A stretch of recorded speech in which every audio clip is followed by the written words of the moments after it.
Hi, everybody. Thanks for tuning in to the Coaching Call podcast. On this podcast, we'll cover various types of coaching by trainers in sports, martial arts, fitness, and business.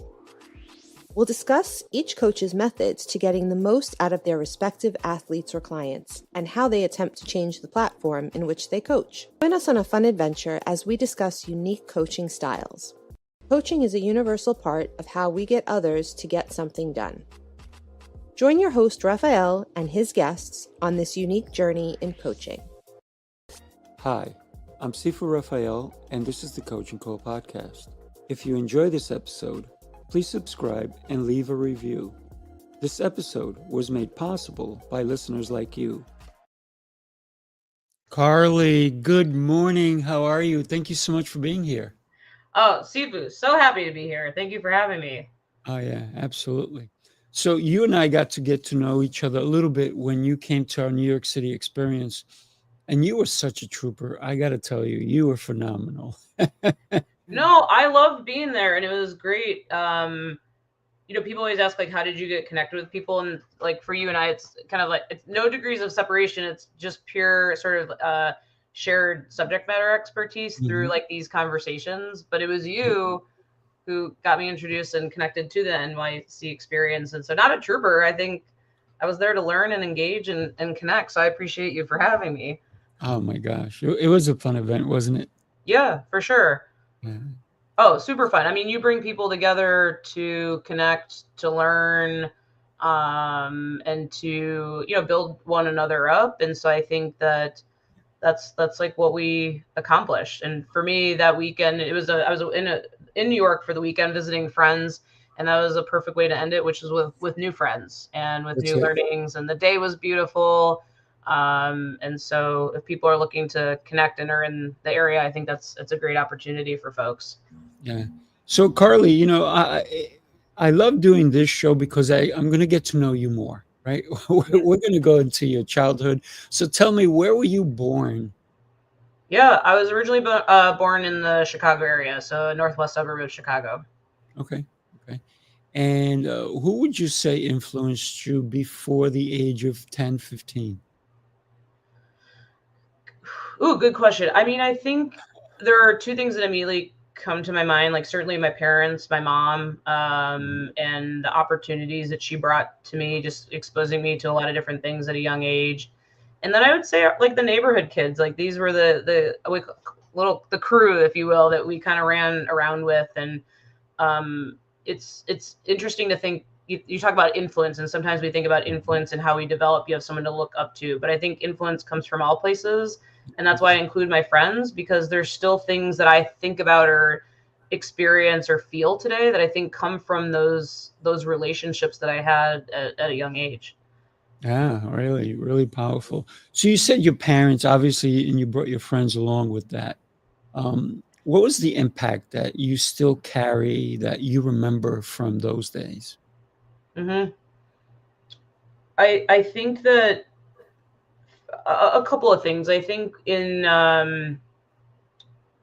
one is being open to trying new things. Like when I was really little, my mom encouraged me, or when I say encourage me, like put me in places, like, hey, try this sport, try this activity. And I remember being nervous about a lot of those experiences, just like not knowing anyone. Can I do it? And to me, those are still things that shape out today. Like I love doing new things, but it also still comes with a little bit of caveat of nerves. But I think that building that, maybe bravery and knowing what comes out the other side of having a new experience is something that stuck with me. And I do think those friend relationships have also mattered to me in that we had a community to connect around, but we also had different things that we at that time either like played or experienced together. And I think it's important to know that, yeah, we all have something to connect on. Obviously, when I was little, I wasn't like, we all have this to connect on, but not that. But it has stuck with me. It stuck with me because as we got older, it took shape of, we've all become very different people. But at the core, we still have a lot of like a value system or things that we connected on. So those are things, actually, maybe if I'm reflecting, it's that value system that has stuck with me, right? Try new things, learn, connect, be in a community. Right. That's awesome. So let me ask you, a lot of times people remember their friends, but they're no longer in touch with them. Yeah, Did you stay in touch with any of your friends from your childhood? for sure. There's a number of friends that I still stay in touch with. I would say they're loose connections. Just we live in different states. We have different lives. In fact, most of the people that I grew up with ended up moving away even when we were younger. But I think still, even at this point in my life, if we get together, right, you have this kind of core part of, I don't know, a core being and a connection that you had. A very, very close friend of mine that I grew up with had actually passed away a few years ago. Mm. And that's like an interesting one. It's been an experience in the sense of, even though he's no longer with me or us, there's still a part of me that feels connected to him. In these, even in these conversations, like as you're asking me these questions, he's like someone that's coming to mind. So yes, maybe I'll answer with, I'm still connected with folks, whether it's in that spirit, right? They live in my being, but also in life moments, and when we're able to meet each other up, because sometimes that also happens. Like, hey, I'm in Kentucky. What are you doing? Right. Let's grab lunch. Nice. So you talked about your mom put you in places. She said, try this, try that, do this, do that. So she Yeah. influenced you in that regard. What was one thing that she had you try that you maybe had apprehension towards, but you're so happy you did it? Mm. I think so I did a lot of like swimming when I was little, and I signed up for a diving class. And I don't think I had apprehension for diving, but I will tell you that I think trying new things always comes with a stumble, right? And if you can imagine diving, that stumble looks something like a belly flop or a back flop, and those are painful.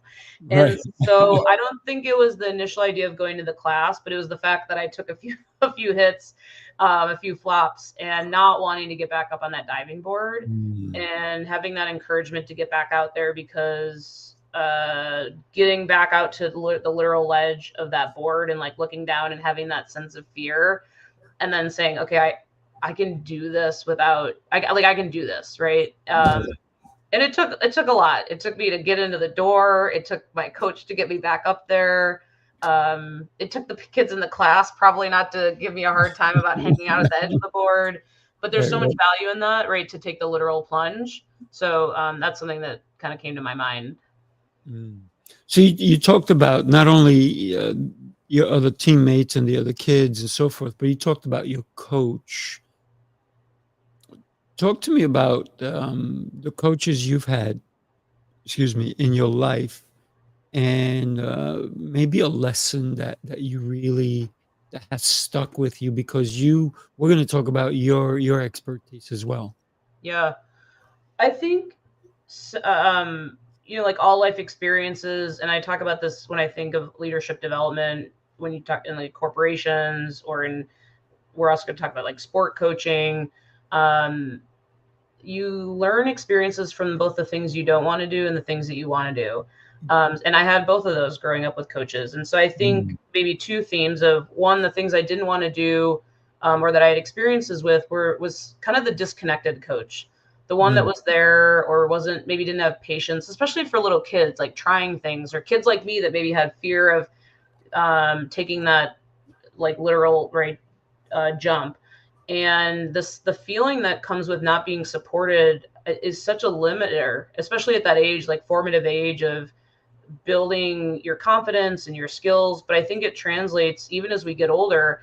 As a coach, how are you building these cultures of support and development, right? And so that stuck with me of like, I never want to be that coach that isn't connected, or isn't connected to their athletes or to the folks that work on their team.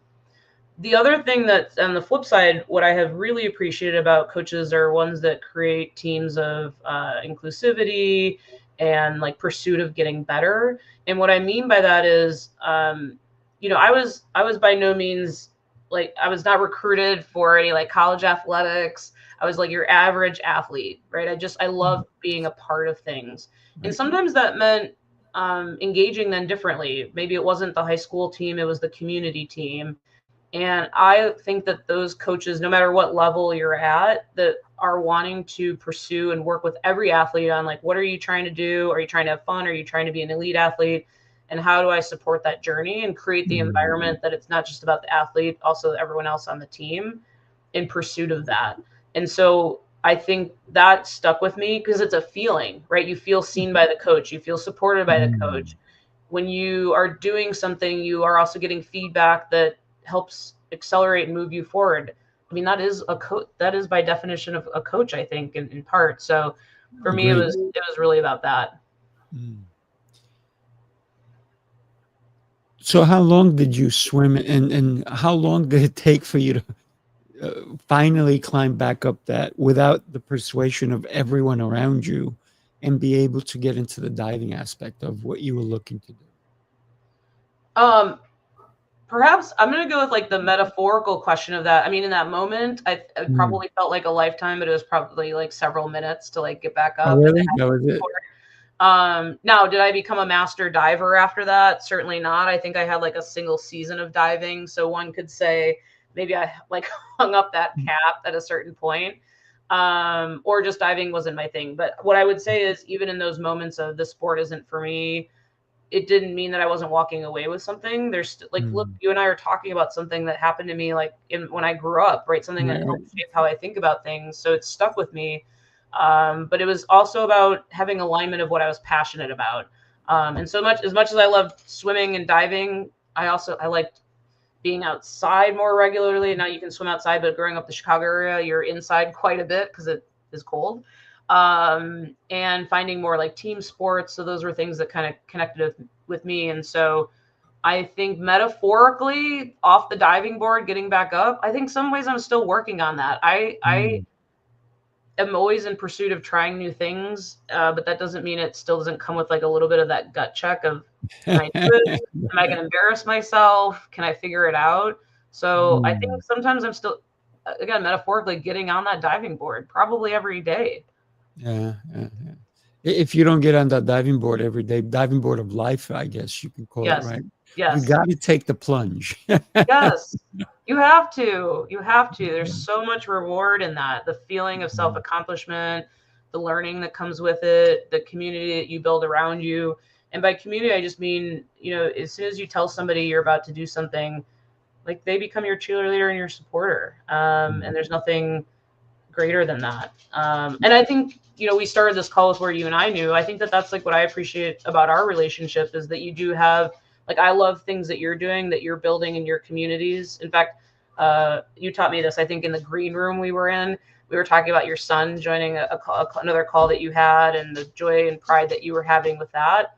I cannot be happier for you. Like, these are the things when we talk about community and the power of what comes with getting on that metaphorical diving board. Yeah, exactly. Diving board of life. I love that. So when you were growing up, how was school for you? Did you like school, not like school? Because so many people have a different take on what school meant for them. What's your take? Very good question. I think that I had a mixed feeling of school. I think the construct of school, some classes I did well in, some classes I couldn't maybe figure out, we'll call like the system. I think socially I enjoyed school activities. I also was the kid that sometimes struggled to fit in and had some of those like social dynamic struggles. And so I think both experiences for me came with a mixed bag. And what I've come to learn, and you don't know this when you're little, is that there's a lot of ways to move through life. And sometimes, we're in the community or the construct that we've been born into or that's around us. And it's hard to see beyond in that moment, especially as a little kid. You just don't even have like the emotion, the capacity to get beyond that. But if I look back on my younger self and also pull from that experience, I think for me, what I've taken away from, I guess, finding my place and also having the experience of maybe not fitting in is now as an adult, like wanting to build spaces where people feel included, that they are a part of something. I never want anyone feeling left out or behind. And so that's something that has stuck with me. And by the way, is actually something really I've explored in the past year. Like this conversation right now is something I've come to learn more about myself and appreciate. Wow, I love that. And you said this past year you really honed in on it, huh? Yeah, I think just doing a lot of exploration this year for me, and my goal, like my personal goals, was to. So I live in Baltimore, Maryland. I wanted to get more plugged into the community, and being plugged into the community was also about asking myself, well, what does that mean? What am I passionate about? What do I want to be contributing to? Who are the people that I can connect to do this with? And so once you start asking these questions that start orienting around maybe purpose and values, yeah, there's a little bit of self-exploration that comes in there. So yeah, all folding in through this year. Nice, nice. Actually, you talked about Baltimore, Maryland. I'm going to be hanging out with Jose November 29th. I hope you can join us. It's going to be a lot of fun. Also, Scott Schilling is going to be there. We're going to do some incredible things. But when we think about even now, right, we're still growing, we're still learning, we're still adapting to the changes that happen in our lives. How was high school for you? Was it easy? Was it difficult? Was there any bullying? Was there a lot of friends? Was there cliques? What was that like for you? Yeah, all of the above. I think Oh, there you go. that my freshman year probably was coming out of or into, it was a big pivot point for me. I think I was still figuring out not just myself, but um, where could I get involved in things that mattered to me, and where can I find friends that shared in that space. So, we talked earlier, we just talked about like grade school, middle school, and I mentioned, I was figuring it out. I wasn't always included or feeling totally in the belonging space. I think sophomore year and beyond, I found that. Like I found activities that I enjoyed, sports. I was in marching band, just to name a couple of things, and that came with friends out of those experiences. I became very interested in I think just supporting. This sounds so cheesy. I guess like school spirit. I just love being School in. spirit is a good thing. Yeah, no, I know, but I don't think it's like something that like people like hang their hat on, I guess. But I'm trying to like think of a way to describe it. And what I mean by that is I just enjoyed being there. I enjoyed the social aspect of things. Like I enjoyed my locker mates. Like we had lockers that were, alphabetical.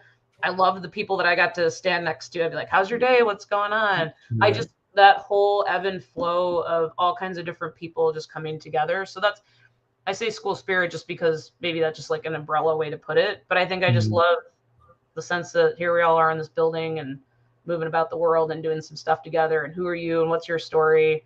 But no, I think those last 3 years were amazing years. And those friends, so first of all, those experiences have shaped me in a lot of ways. The friends that I gained during that time, I'm still friends with today. For example, I was maid of honor in my friend's wedding from high school. That we were in band together. So those friendships have transcended over time. And then the people that I've also shared experiences with or connected in that way still ebb and flow in my life today. I'll just give another example. About a month ago, someone from high school reached out to me. We hadn't spoken since then. She's also in the similar professional field that I'm in, like leadership development and org effectiveness. And she's like, "Hey, we're in the same field. We went to high school together. Like, let's get together." I'm like, "Okay, let's do it." Nice. So yeah, it's very impactful and important chapter of my life. Nice. You did mention marching band, so that means you didn't just march, you had to play an instrument. So tell me what instrument you were playing. Yeah, and I'll answer that. I'm sure we'll get to this too, but so in high school I was in the drum line. So for 3 year, Wow. yeah, 3 years drum line, which Nice. I mentioned other opportunities. And was fortunate enough I was able to continue that for a couple of years in college too. But yeah, it was fun. And Wow, that's powerful. I didn't know that about you. So take a drum line. Wow. yeah, and I mean we were pretty good. And I mean, what's so fascinating, you and I were talking about experiences that shape our lives, and you asked about, what was like high school like. I think along the lines of fitting in or becoming a part of a group, it's interesting. Drumline was actually a space that I spent a lot of time thinking about. So at the time, and I'm proud to say it's much different today, I was the only girl on Drumline, and it was a really big deal for the school, like to like have that. And I know it sounds, I don't want to like, all right, actually, I don't want to downplay the scenario, because, when it's a different environment. And so one, to kind of like be able to be a part of that, to be able to kind of navigate in that. But I think the older I got, like in through high school, is also growing through and finding myself and not feeling like I have to yield to whatever culture this collective is. I can be a part of something and be myself. So that, of all the experiences, definitely sticks out to me as something where I also there's personal drive and growth through just being a part of that, but just discovering myself and feeling comfortable in a space that could have been perceived as not holistically me, I think was really important. Wow. There had to be so much incredible moments. I'm picturing, you said Drumline, I'm picturing all these movies where they're competing against Yeah. each other, and I've seen some, some shows where somebody comes on and they're incredible. I was at a Commanders game. It was Commanders versus the Giants. Unfortunately, the Giants lost, but I was with Jose in DC, and when we came out, guess who was there playing? Drumline. Oh yeah, and they were phenomenal. So when you said you were part of that, I was like, wow, that's so cool, because they were incredible. Oh A yeah. lot of practice, huh? Oh, so much practice. I mean, tons of practice. I mean, a month out of my summer, 8 to 5, which a month in your summer is like a lifetime back that, Oh in that yeah, of time, course. several days a week, all Saturdays, 8 to 5. It was a Yeah. very committed program. So yeah, huge amount of commitment. But yeah, I also, you brought up the drumline story. I mean, that's what we did. We brought out the football team. It's so funny we're talking about this. It feels like a lifetime ago, yet I'm like right there. Yeah. Like our football team went to state championships my senior year and we won. And the head football coach was like, the drumline has to get down there and do this with us. Like we went to like all the playoff games because it was a Wow. part of the culture Yeah. and helping the team out. So yeah. Yeah. Wow. So there's leadership that I'm seeing right there, because yes, you have your coaches and you have to be part of something, but you had to lead yourself to want to be part of it. So I think that's leadership 101, where no, you can bring a horse to water, but it's the horse's choice, right? Yeah. And that's the old saying. You can't force him to drink if he doesn't want to drink, or she doesn't want to drink, male, Yeah. female, whatever. But it is the choice, right? So you made this executive choice, if you will. We talk about leadership, how you wanted to be part of it. If you either wanted to be a little bit engaged or a lot engaged. Obviously, 8 to 5, that's very engaged, right? Oh, yeah, you were all in. You had to be all in. There was no, There's to no your in point, between. yeah, there's no option. I mean, I guess you could show up and sort of like move around, and there were certainly days and there were certainly people that did that. As with every team, in that case, you have a team of 100 people. There's going to be a range of engagement, but it was a huge commitment. It wasn't, I'll just see you every other few weeks and make it through. You were out there. Right. So how was that in drumline in college? Because you talked about you took it to college as well. Yeah. Did that affect your schooling, your choice of career path? How was that? Not what it impacted was maybe my college experience, both knowingly and unknowingly. So freshman year, I think it was part of, I've kind of done this before. I could keep doing it, and it's fun. So it's a way to engage.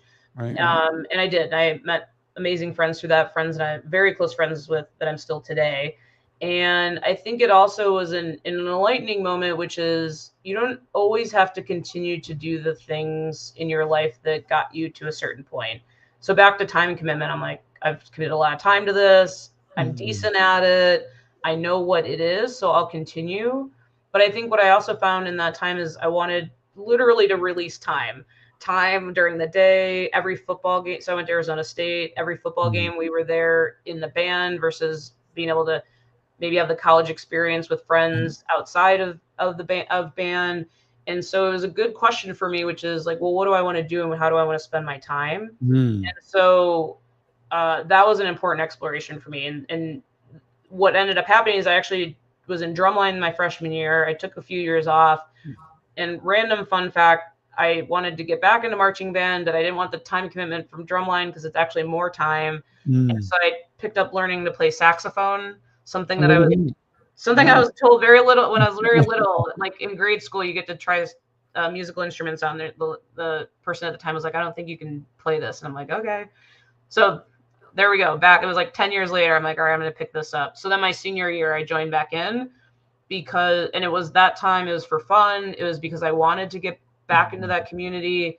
And it was also about place and time in my life. I knew there was no other opportunity to do that. I wasn't going to be in college again. I wasn't going to be in an opportunity to do college marching band again. So I said, let's do it. Now it turns out, you brought up the Commanders. There are NFL teams that had that. In fact, the Baltimore Ravens have a marching band. So turns out you can still do these things as an adult. Look at that. Right. It's pretty incredible. So what was the catalyst, if you will, how you chose where you are today? Right. Because when we think about the actions that have shaped you, they didn't start yesterday, right? So they started a while ago. They might have even started in elementary school. Yeah. What was the choice or that if you were to look back and look at your timeline and say, oh, here it is, here's that, here's this part affected me. Yeah. What would you say those parts were? Yeah, I think one, we're kind of coalescing around a theme around like belonging and connection. Something that I really value today is inclusion. If you talk to anybody, I never want to leave anyone behind. And that includes even like having people over at my house. I'm like, well, what about this person? What about that person? So I think that has really shaped who I am, the power of relationships, and the importance of those, that there's a lot of ways that we can connect as humans. And just having kind of a part of a shared value, I think, can blossom into something really important. So I think about the neighborhood crew that I ran around in and how different our lives went, but that there's still a core of human connection that is very powerful. By the way, we would do anything for each other if the time was there. I think trying new things, right? Just getting out there and experimenting and continue to move past the fear, because there's power in learning. And I would say, we talked about coaching, and I think that the feeling that comes with demonstrating that you care about people and the power that is incredible. And so I've taken that into my professional career, my coaching volleyball career coaching, all of the things, because care is at the foundation of how the human experience. And so I would say those are big ones. When you say we leave nobody, you don't like leaving people behind. You reminded me of that old movie Lilo and Stitch, right? Love it. When I had my kid, when I showed it to my kids, and that was one of the lines, it was like, we don't leave anybody behind. I was like, oh, I like that. But that's been such a well said part, because we care for someone, and it doesn't matter who they are. We never leave them behind. Yeah. It doesn't matter what they've done. We still bring them along. Right? Yeah. And I know that in combat, they never leave a fallen soldier behind, even if he's passed, right? So they still take them, they still bring them along, so that their family can at least honor. So they're honoring them for their family. And I love that aspect of never leaving anyone behind. So you just brought something up, and you brought volleyball. Talk to me about when volleyball became so pertinent to you that you even, I'm not going to say what you've done, but I want you to say it, because when I, in your bio, when I heard about you speaking about it, I was like, that is so cool. Yeah. Right? So talk to us about volleyball, if you can. Sure. I can start with where we're at today, which is that I support the pipeline programs as part of USA Volleyball. particularly with sitting volleyball, which is a Paralympic sport. And so I always love to bring this up to people if they haven't seen it, to just go to YouTube and search sitting volleyball. If you need something amazing to check out, you could check out the U.S. women's gold medal match in Paris Paralympics sitting volleyball that will bring you into recent Paralympic Games. And for those unaware, when I say pipeline, it's when you are thinking about elite sports, especially in the Olympic and Paralympic world, competing at the Olympic or Paralympic Games, worlds, things of that nature. Athletes have to start somewhere. They have to enter the pipeline to get them to the most elite space. And so I work with our pipeline programs, particularly where they enter the sitting volleyball game. But I have spent 20 years coaching volleyball, sitting volleyball, indoor volleyball, beach, men's, women's, across the board. What got me into it? I played volleyball growing up recreationally. You and I talked earlier about elite sports or just for fun. I was in the just for fun space. And then I was fortunate enough when I started my professional career, I landed a job at USA Volleyball. So my first job out of college, I worked at USA Volleyball, which was amazing. And I got to tell you, when you work in an office like that, literally like an Olympian walks by or a head coach walks by. And so you're just immersed in this culture of elite sport. And one of my friends, literally, my desk used to face a wall which had a door next to it. My friend kind of like walked by the door, and she's like, took a double back, and she goes, "Hey, you want to coach volleyball?" I was like, "What, Jen?" She's like, "You want to coach volleyball? I work at this boarding school. We need a coach. I could really use some help." And I was like, "I have no idea what I'm doing. Like, I don't really know the sport that well. I've never coached before. So I appreciate you thinking of me." And she's like, "I'll teach you. We'll figure it out together."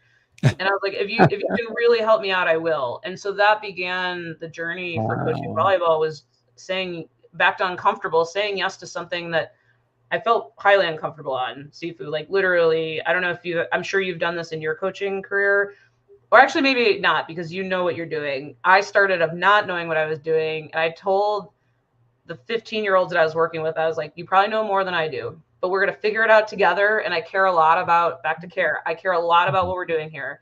And I just figured that was best out of the gate, not pretend that I know what I'm doing. But that's how I got started. And I fell in love with the sport. I fell in love with the team aspect of things. I fell in love with the learning journey. I fell in love with the volleyball culture. Any volleyballers out there, or parents out there, it's its own world of amazing culture, and it's opened up so many things for me. Amazing people to work with, travel, incredible athletes to develop and be a part of their lives. So yeah, that's my volleyball story. I love it. I love it. And when you said that, I believe that no one knows how to coach. No one. We have to be engaged in understanding that maybe I know the sport, maybe I know this, maybe I know that, but how do I handle someone else? How do I help them get better? Yeah. So that's not something that we're born with. I think that's something that we have to get engaged with, because maybe we see something and we're like, "Oh, if he did it like this, or if she did it like this, they would get better results." And then that's how I believe we get into coaching. That's what's always happened for me. I'm always about alignment, right? For me, body alignment is critical. And even yesterday, I was coaching somebody in boxing, and I was showing, and he's been training with me for 3 years, and I was showing him something he's never experienced. And he's like, "Holy cow." And I go, "You weren't ready then." Yeah. But he came from, I'm going to call him a clump of clay. Yeah. Are we all? Beautiful. We all are. We're all a clump of clay. But he's so critical to every little aspect of what I'm helping him with, that he takes it to heart. And he's like, "Bring it. Let's go. Let's go." And I'm like, "You sure?" He goes, "Yeah." So no matter what I put him through, he's like, "Okay, I'm in." He goes, "I didn't come here to fool around. Yeah. I came here to be led by you." I said, "So what do you want to work on today?" He goes, "I can't answer that." Yeah. I said, "I came to you." I said, "Okay, fair enough." So, but we need people who are moldable, right? It's very hard to coach somebody who knows everything, who Yeah. knows all the answers. Look at all the best athletes. If they knew all the best, they probably wouldn't be playing. Right. Totally. They have to be every single athlete out there. Even in football, we're talking about football, you can see the quarterback. Maybe they did really great. They go and then they're still studying the play cards. They're looking. Yeah. Their coach comes over and they're talking about the play, whether it was a good play, bad play, interception, whatever it was. They're still being coached. Yes. Every second of that game, except when they're throwing the ball, right? But they were coached to throw the ball, how to throw it, what to look for. So I think that what you're talking about is we all can be great coaches, but we have to have the intention to do so. Absolutely. Absolutely. I love everything you said, and I would add to that, or maybe just bring back something you said, which is and be the a lump of clay. Do we call it a lump? Clump, Clump. a lump, or whatever. I like clump. No, I was like a clump of clay. And that is both the athlete and the coach, right? We're always learning something and have opportunity to mold.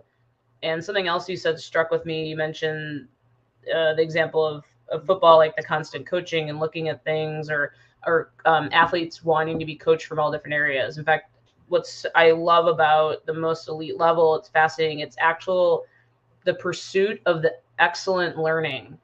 And what I mean is that they're always looking for the best, right? They study their competitors, they study other sports. My favorite thing about the Olympic and Paralympic movement is literally that term, the movement. It is about the motto is Citius, Altius, Fortius, swifter, faster, higher. Mm-hmm. It is the pursuit of better. And I think a lot of us experience Olympics or Paralympics sitting in our homes and watching what the highlights or on social media. And what are people's favorite clips? One of the athletes, like an NBA player, sitting at the gymnastics competition, or Simone Biles sitting at swimming, right? It's, what do they say? Goats watching goats. It's amazing. And that is that in real life, right? We love it because we recognize that you can be literally the best in the world, but you still want to learn from others because there's always something to gain. You just made me think of Arnold Schwarzenegger, where he went to learn ballet. And you think big muscular guy wants to learn ballet. Why on earth would he want any of that? Because of the posing, the posture, the way the body moves. So we have to look at every aspect, whether we're trying to improve ourselves or we're trying to help someone else improve. So I love that we're talking about this. If you don't mind, let me share something with you and everybody else here. Just take a look and we can chat. The city never sleeps, and neither do the dreamers who build its pulse. From every corner of the globe they come. Visionaries, creators, leaders, each carrying a spark ready to ignite the world. This is not an event, it's a revolution of rhythm and reason. A symphony of minds, a movement of momentum. Sifu Rafael, Lancelot, Jose Escobar. Together they set the stage for brilliance. This is the NYC experience. Mastermind, light up the city.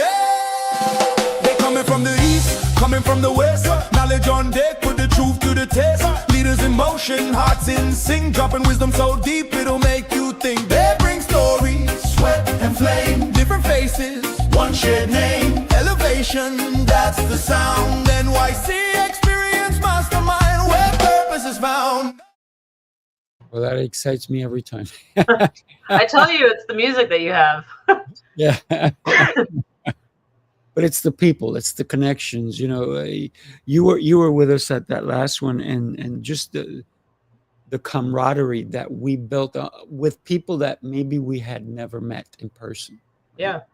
So that's an experience for sure.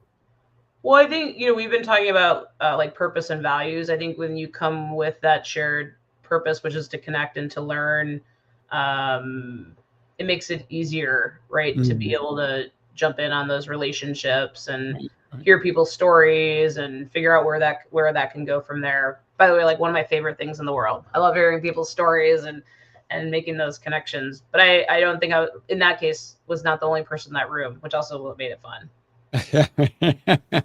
Right. When we think about your career, you started working for an organization that was dealing with sports, and you talked about seeing like all these athletes walking by, coaches and athletes, and what did that do to boost your confidence into a deeper level of leadership?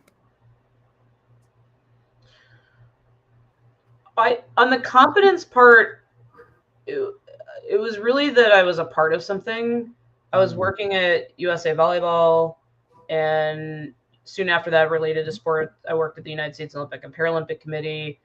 And when I really felt like I was in service to something, part of it is that you are literally, there's a service to your country, and that you're putting the best athletes that you can in assembly to compete on the world stage. While I'm not competing, there's a part for everybody to play and to help facilitate that. So that's amazing. I also think that the commonality or the purpose of what we were there to do, which was to build sport in the United States, to enable coaches to be better coaches, to help athletes grow and enjoy the sport, that was amazing. So that culture and that aspect of thing really, I think, sit squarely in what you're at. And yeah, I think that's it. Like, that's the core of it. Earlier, you talked about team spirit. Sounds like you still had it even at your jobs, where it was that team spirit, because if that athlete won or that team won that you were behind, even if you didn't play the game, you still felt like we won, right? It wasn't they won, it was we, because you were part of it, right? Absolutely. What was the feeling like when the team lost and when the team won? Obviously, it's two different feelings, but how was that for you? I mean, the team winning, I mean, it's amazing, right? You're like, work towards something, you achieve that goal. It's the joy that comes with the grit and the grind of sport, right? You're like, I came out on top. I think there's duality in winning too, is the same that comes with losing, depending on where you're at in your athletic journey. When you talk about elite athletics, winning is of course ecstatic and it's amazing. And even within winning, you could say, did we achieve our goals? Did we win at the things we were pursuing? And so there's a scoreboard win, and then there's a personal and team aspect of the win. And so I kind of go to both of those, especially depending on the athletes that I'm working with, or even like in work, right? We have work goals, we have team goals. Are we winning in just the outcome, or did we win in also how we treated people and how we got there, right? All of this, I think, folds in. And the same, I'll flip it to the other side. Same thing works with losing. We can have what I'll call like a good loss. We could still have personal goals achieved. We could still be in pursuit of excellence. We can still put our best self forward. And sometimes it just doesn't work out and the scoreboard win. And that's okay, because what are you taking away from that experience? And by the way, I think that translates to life, right? This is like sport, this is work, this is life. And there's power in the scoreboard win or loss, and there's power in the goal and personal journey win or loss. Sometimes it's maybe not realized or seen in that moment. I think the power of sport is that you can dissect it and say, what happened in this game or match? What's difficult in life is sometimes, right, you can have a loss and it takes time to really work through that. But metaphorically, I think it's really powerful. Right. I mean, you can't know any outcomes if you're not in the game. No, you got to get in the game. quite literally. You got to get in the game. It's very interesting that the New York State Lottery created that you got to be in it to win it. Mm, That was their slogan, right? You got to yes, spend a buck to yes. win millions. But I know they that get me sometimes. Those lottery slogan. I'm like, they're right. I gotta go buy a ticket. I'll be the billionaire. right, but you won't know unless you actually have to go and buy your ticket. You have to do. There's work involved in just buying a ticket. Yeah, First, you have to make the decision. Then either you have to get in your car, you have to walk, you have to get on your bike, you have to maybe get somebody else to buy you a ticket. You have to spend the money, and then you have to wait. yeah, It's not immediate satisfaction. It's not in front of a microwave, right? And even with a microwave, you still have to wait. So there's that satisfaction. There's always a waiting period.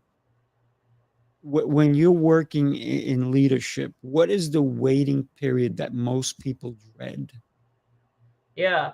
I'll answer that, and I was thinking about your lotto example too, which is also think of how many people actually don't win the lottery.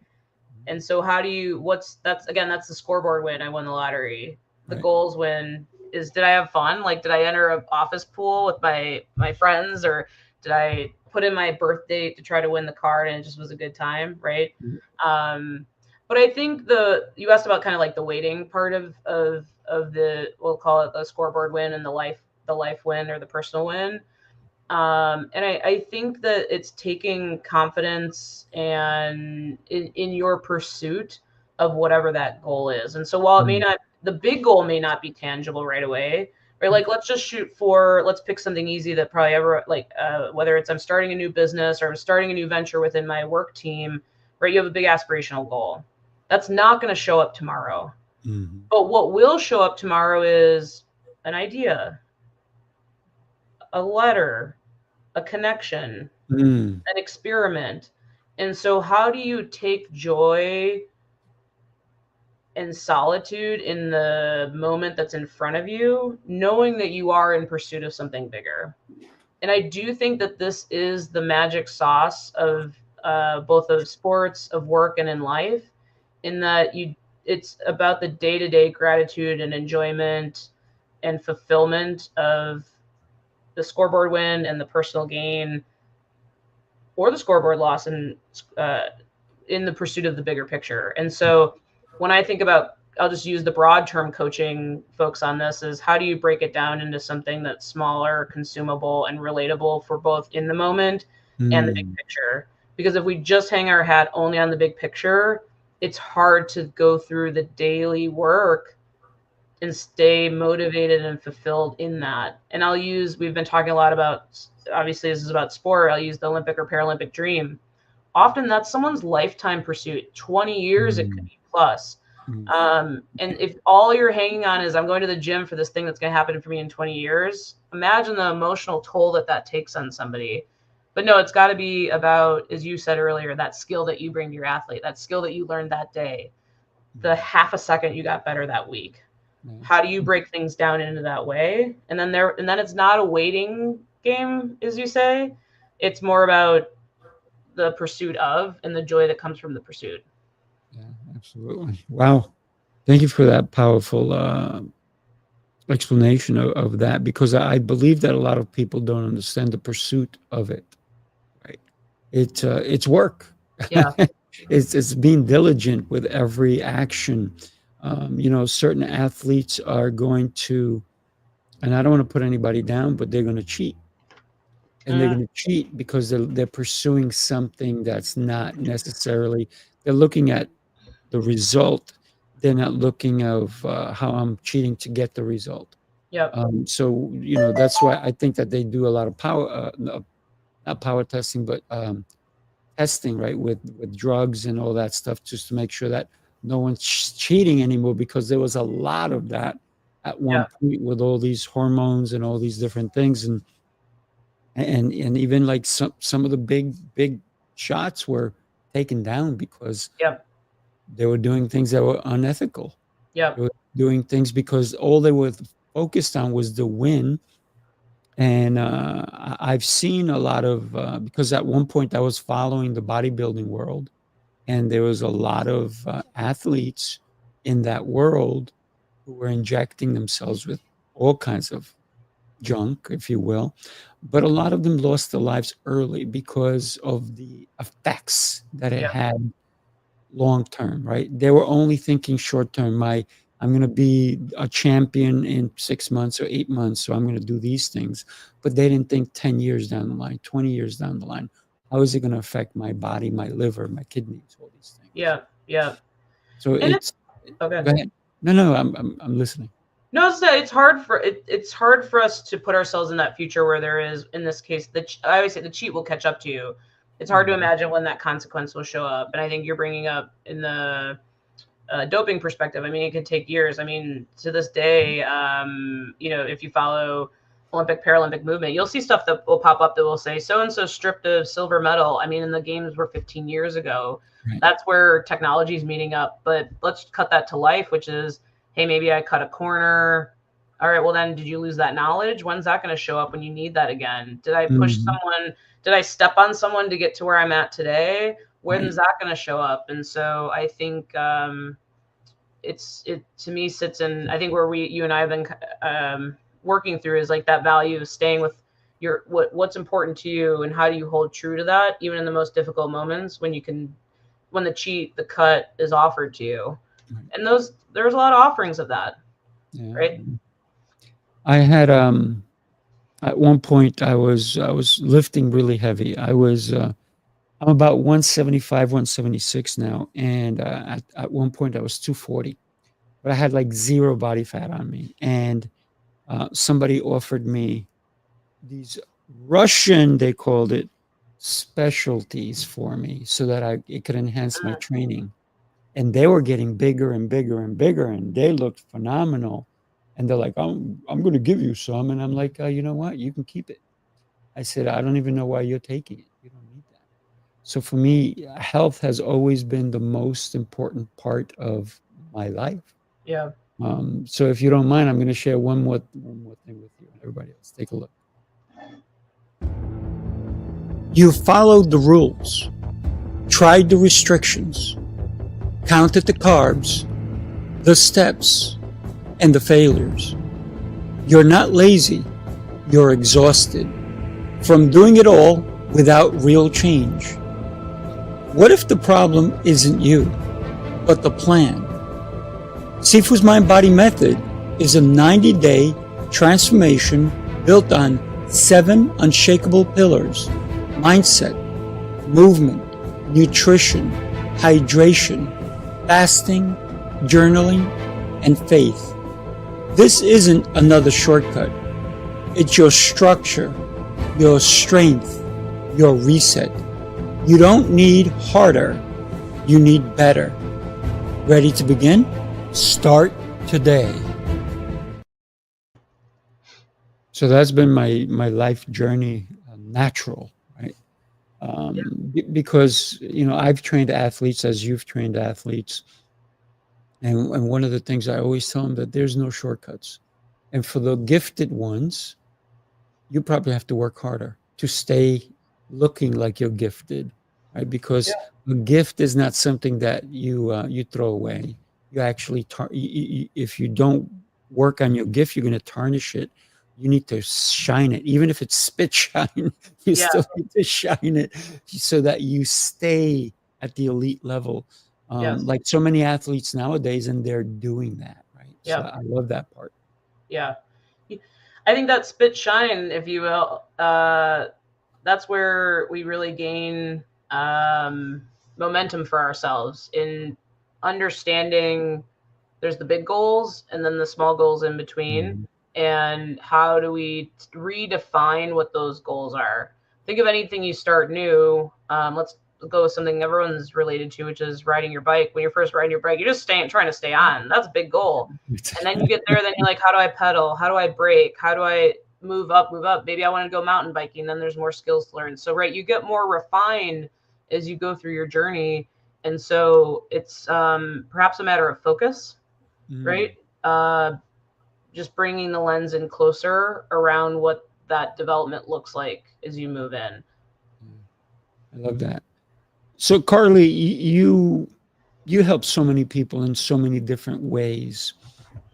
What drives you to do that? I think it's twofold. One is wanting people to bring their best, right? That they can be the best in whatever that they do, that they're then feeling confident in their pursuit and in their accomplishment. Back to that sense of like belonging, right? Like I can be a part of something, and that includes myself and my dream and where I'm going. So I love that, and I think it's breaking. We've talked about a lot of themes that I'm very passionate about, and so I think it's, to me, being yourself, being able to develop, have impact in ways that matter for you, have your community, I think is fulfilling. I think it's a part of life. And not to over project those things onto others. You're just asking like, what drives me? I think it's that sense of being able to bring that and support people in that pursuit, if that's also what's important to them. And so what drives me is then at the end of the day, seeing people be successful in that. So you're helping people unlock their potential. You've worked for some really big name companies, Under Armour, Hyatt Hotels. What was your take on the difference in those entities, right? How did they treat their people? Was there a difference? Was it very similar? What was that like? It's funny. I feel like I've been very fortunate enough in my career, or maybe it comes down to intentionality and some luck. And Yes. but working for places that I feel connected with the mission. And so whether that's sport, education, hospitality, I can see myself in that. Are the cultures different? Absolutely. But do I feel like there's some shared experiences and that everyone's oriented to a mission? That is true too. So I'll give an example of just my recent organizations currently working at Hyatt Hospitality. Our mission is care for people so they can be their best. And then I worked at Under Armour, retail, but rooted in sport, helping people so that they can be the best performer. Right. And so one is through wear, one is through connection and stay. And so I think those are, by the way, brand people might question my just summation of like the two companies, but I think it's connected in mission and purpose. And when you have mission and purpose, people can connect in meaningful ways. But I think what's different is a sports organization, there's a little bit of an elevated space to that. I always tell people Under Armour used to be located on the water. You could go out. There was literally a turf field out on the water here in Baltimore. And I used to take the water taxi to work. You'd roll up in the water taxi and there'd be music just blasting from the open gym and people throwing medicine balls and just grinding it out. Do you find that when you walk into a hotel at Hyatt? No, people are like, welcome. I hope you enjoy your stay. The music is calming and it's welcoming, right? Yeah. And I think that metaphorically is perhaps the cultural difference, right? In the pursuit of the goals and maybe how people speak and connect with one another. My weekend on Monday, my talk at Under Armour was about who won the game on Saturday. Sunday, my talk at Hyatt is about where did you travel this weekend. So I know those are subtle. There are subtle differences. They might seem that way, but I think it does shake out in how you connect with people, how the company moves through goal achievement, how you orient yourself there. But yeah, I've been very fortunate to work for places where people care about what they're doing. It sounds like they also care about how they're feeling, right? Because I'm sure at Under Armour, they were asking, how does that make you feel, right? What's the emotions that you get out of it? And at the Hyatt is, how did you feel when you stayed with us? What was your emotions? Did you connect? Was it comfortable for you? So it's that comfort and connection and the feeling, I think, that both companies probably share. Totally. Cool. And the customer, right? You're designing for a specific need, in how you're designing clothes. In hospitality, you're designing a very specific experience so that it's felt for the person who's coming to expect that. So I think that's the other commonality too. Nice. When you think about both companies are global,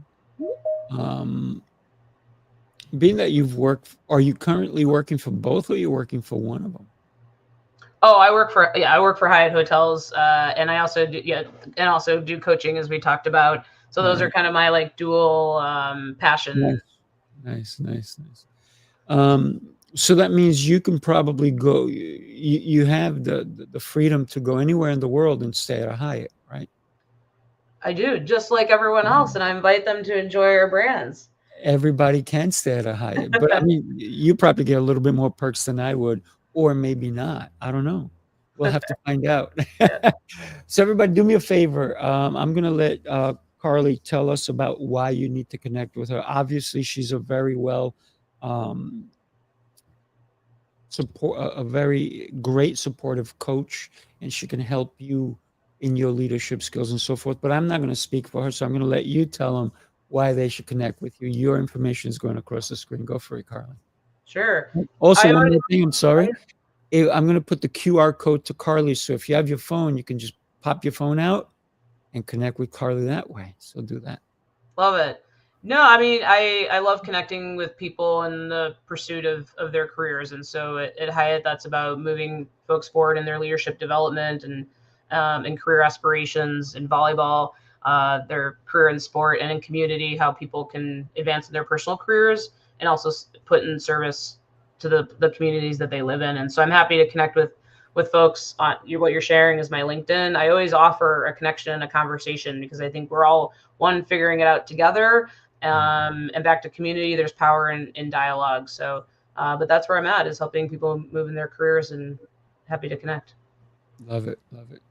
Carlee, thank you so much for taking the time, for being here with us. Truly, truly appreciate you in every regard, if you will. When you look at this show, everybody, do me a favor, share it with somebody. Somebody needed to listen to this today. Or maybe you share it next week, but share it. Somebody needs to hear this messages that Carlee shared with us. Carlee, blessed to know you, my dear. Thank you so much for being here with us today. Thank you so much for having me, as always. Yeah. Okay, everybody, have a blessed day, and we will see you tomorrow. Take care.